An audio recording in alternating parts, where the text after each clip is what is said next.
अस्सलाम वालेकुम। हज़रत अबू हुरैरा रज़ी अल्लाह अन्हु फरमाते हैं कि बनी इसराइल में दो दोस्त थे। उनमें से एक तो इबादत गुजार था और दूसरा गुनाह करता था। इबादत गुजार जब भी अपने दोस्त को गुनाह करते हुए देखता तो उससे कहता कि तू गुनाहों से बाज आ जा, क्योंकि आखिरत में इन पर पकड़ है और सज़ा भी होगी। एक दिन उसने अपने दोस्त को गुनाह करते हुए देख लिया तो उससे कहा कि तू गुनाहों से रुक जा। उसके गुनाहगार दोस्त ने कहा कि तू मुझे मेरे रब के हवाले छोड़ दे, मैं जानूं मेरा रब जाने, और क्या तू मुझ पर निगरान बनाकर छोड़ा गया है। इस पर उस इबादत करने वाले को गुस्सा आ गया और उसने कसम खाकर कहा कि अल्लाह की कसम, अल्लाह ताला तेरी मगफिरत नहीं फरमाएंगे, या ये फरमाया कि अल्लाह ताला तुझे जन्नत में दाखिल ना करेंगे। एक दिन उन दोनों का इंतकाल हो गया तो दोनों आलम अरवाह में अल्लाह ताला के सामने पेश किए गए।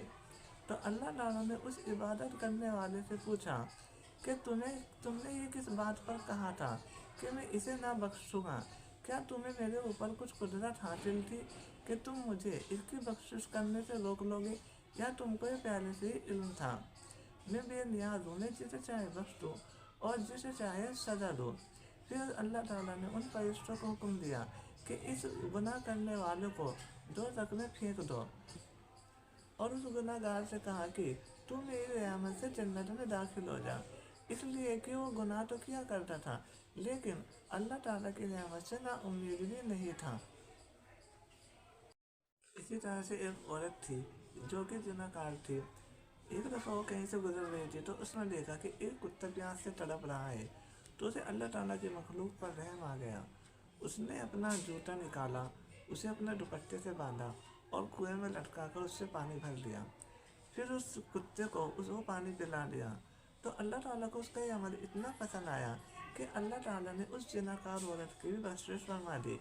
तो किसी का ज़ाहिर अमल देखकर यह न समझो कि वो दोज़खी है, जहन्नमी है। अल्लाह ताला बख्शने वाला है। बनी इसराइल में एक शख्स था किफल। उसका शौक था शराब और औरत। हर रोज़ एक नई औरत वो लाया करता था अपने नफ्स की ज़रूरत को पूरा करने के लिए। एक रात वो किसी औरत को लाया। जब उसके पास कमरे में पहुंचा तो उस औरत को रोता हुआ देखा। उससे कहा कि तू किस वजह से रोती है, मैं तेरे साथ में ज़बरदस्ती तो नहीं कर रहा, मैंने तो तेरी कीमत अदा की है। उस औरत ने कहा कि मैं कोई बदकार जिनाकार औरत नहीं हूँ, लेकिन मुझे मेरे पेट की मजबूरी ने तेरे बिस्तर पर लाकर बिठा दिया है। उस औरत का ये जवाब सुनकर किफुल पर बहुत ज़्यादा असर हुआ और वो दहाड़े मार मार कर रोने लगा और उस औरत से कहा कि तू चले जा यहाँ से, और जो कीमत मैंने तुझे दी है वो भी अब से तेरी है। और फिर उस किफुल ने रात भर अल्लाह ताला के हुजूर में इतनी इबादत, इतनी तौबा की कि अल्लाह ताला ने उसे बख्श दिया।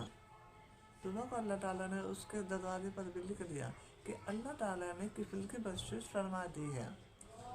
नबी सल्लल्लाहु अलैहि वसल्लम ने फरमाया है कि इंसान ज़ाहिर में तो जन्नती नज़र आता है, लेकिन हकीकत में वो दोज़खी होता है। और इंसान ज़ाहिर में तो दोज़खी होता है लेकिन हकीकत में वो जन्नती होता है, क्योंकि वो कोई ना कोई काम ऐसा कर देता है जो उसको जन्नत की वजह से दोज़ख में ले जाता है या दोज़ख की जगह जन्नत में ले जाता है।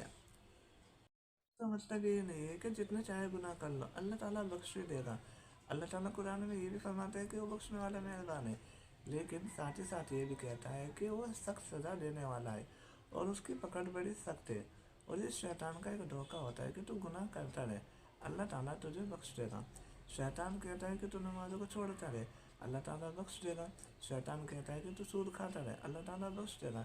शैतान कहता है कि तू जिना करता रहे, तेरे गुनाह इतने बड़े नहीं है कि जितनी बड़ी अल्लाह ताला की रहमत है, अल्लाह ताला बख्श देगा। शैतान कहता रहता है कि तू लोगों को धोखा देता रहे, उनके साथ में दगाबाजी करता रहे, अल्लाह ताला बख्श देगा। शैतान कहता है कि तू लोगों के हक मारता रहे, अल्लाह ताला बख्श देगा। शैतान कहता है कि तू शराब पीता रहे, जुआ खेलता रहे और भी आराम काम करता रहे, तेरे गुनाह इतने बड़े नहीं हैं कि जितनी बड़ी अल्लाह ताला की रहमत है, वो तेरे गुनाहों को बख्श देगा। ये शैतान का धोखा होता है जिससे वो लोगों को हिदायत की तरफ नहीं आने देता है और गुनाहों पर ही रखता है, यहाँ तक कि गुनाहों की हालत में उसे मौत आ जाती है। जैसा कि बनी इसराइल में एक शख्स था जिसे इल्म हुआ कि उसकी उम्र अल्लाह ताला ने 1000 साल कर दी है। तो उसने ख्याल किया کہ 1000 سال تو بڑی طویل عمر ہے، اتنے سال کون اللہ تعالیٰ کی عبادت کرے گا؟ تو اس نے 900 سال تو گناہ کے لیے کر لیے، اور 100 سال اللہ تعالیٰ کے حضور میں توبہ کے لیے مقرر کر لیے۔ 900 سال تو میں گناہ کرتا رہوں گا، اور 100 سال اللہ تعالیٰ کے حضور میں بس توبہ ہی توبہ کرتا رہوں گا۔ جب اس کی زندگی کے 900 سال گزر گئے اور 100 سال باقی رہ گئے، تو اس نے خیال کیا کہ 100 سال بھی ایک طویل عرصہ ہے، اتنا کون اللہ تعالیٰ کے حضور میں توبہ کرتا رہے گا؟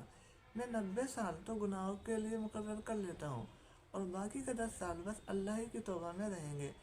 جب اس کی زندگی کے 90 سال بھی گزر گئے اور صرف 10 سال رہ گئے، تو اس نے خیال کیا کہ 10 سال بھی ایک طویل عرصہ ہے، اتنا کون اللہ تعالیٰ کے حضور میں توبہ کرے گا؟ میں 9 سال تو گناہ کر لیتا ہوں، اور بس 1 سال اللہ تعالیٰ کے حضور میں توبہ ہی کرتا رہوں گا۔ پھر جب اس کی زندگی کے 9 سال بھی گزر گئے اور 1 سال باقی رہ گیا، تو اس نے پھر خیال کیا کہ 1 سال بھی ایک طویل عرصہ ہے، اتنا کون اللہ تعالیٰ کے حضور میں توبہ کرے گا؟ اس نے 11 مہینے گناہ کے لیے مقرر کر لیے، اور کہا کہ بس 1 مہینہ، یہ 1 مہینہ میں اللہ تعالیٰ کے حضور میں توبہ ہی کرتا رہوں گا۔ پھر اسی طرح وہ 1 مہینہ 1 ہفتہ بھی گزر گیا، یہاں تک کہ گناہوں کی حالت میں اسے موت آ گئی، اور اسے توبہ کی توفیق بھی نہ نصیب ہوئی۔ اسی حالت میں